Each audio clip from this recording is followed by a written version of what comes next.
ایک آیت ہے قرآن پاک کی سورت بقرہ پہلا سپارہ آیت نمبر 120. اللہ تعالیٰ نے ایک حد بیان کر دی. فرمایا وَلَن تَرْضَىٰ عَنْكَ الْيَهُودُ وَلَا النَّصَارَىٰ حَتَّىٰ تَتَّبِعَ مِلَّتَهُمْ. فرمایا یہ یہودی اور عیسائی تم سے ہرگز راضی نہیں ہوں گے. یہ قرآن ہے اور سادہ ترجمہ تفسیر کی بھی ضرورت نہیں. یہ معاہدے کر لیں، محبت کے وعدے کر لیں، یہ تم سے راضی نہیں ہوں گے.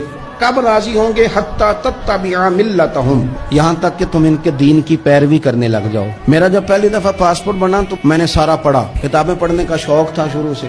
اس کے ہر صفحے پہ لکھا ہے کہ سوائے اسرائیل کے.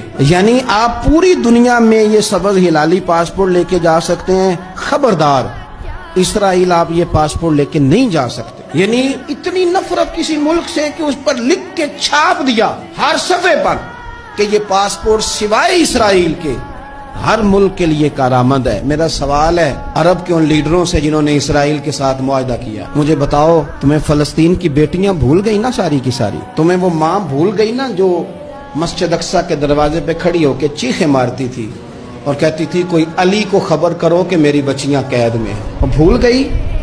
تمہیں وہ بہن بھول گئی نا جس پر شراب کی بوتل انڈیڑتے تھے اسرائیل کے فوجی؟ وہ آپ کو ابھی بھی ویڈیو مل جائے گی.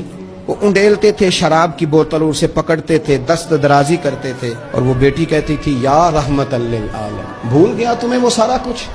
تم نے 1 منٹ لگایا اور تم معاہدہ کس سے کروا رہے ہو؟ امریکہ کے صدر سے. اتنا ظلم کیا تم نے، اتنا قاتل کے ساتھ معاہدہ.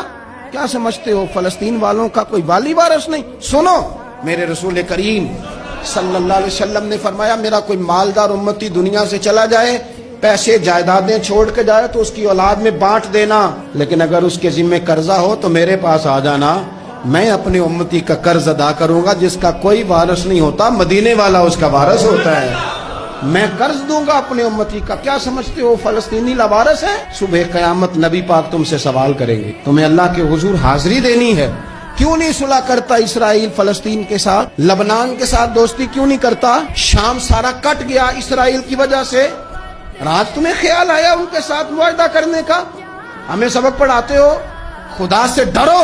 اور پھر اقبال کہتے ہیں مسلمانوں سے مایوس نہ ہونا، حکمرانوں سے زیادہ امیدیں بھی نہ لگانا. وہ جو چھوٹے چھوٹے لوگ نکلے تھے نا صحرا سے، بظاہر غریب تھے، بظاہر ان کے پاس مال نہیں تھا، وہ خالد بن ولید جیسے، وہ سعد بن ابی وقاص جیسے، بظاہر ان کے پاس زیادہ اسلحہ نہیں تھا. اقبال کہنے لگے مایوس نہ ہونا، یہ نہیں کہنا بن کچھ نہیں سکتا.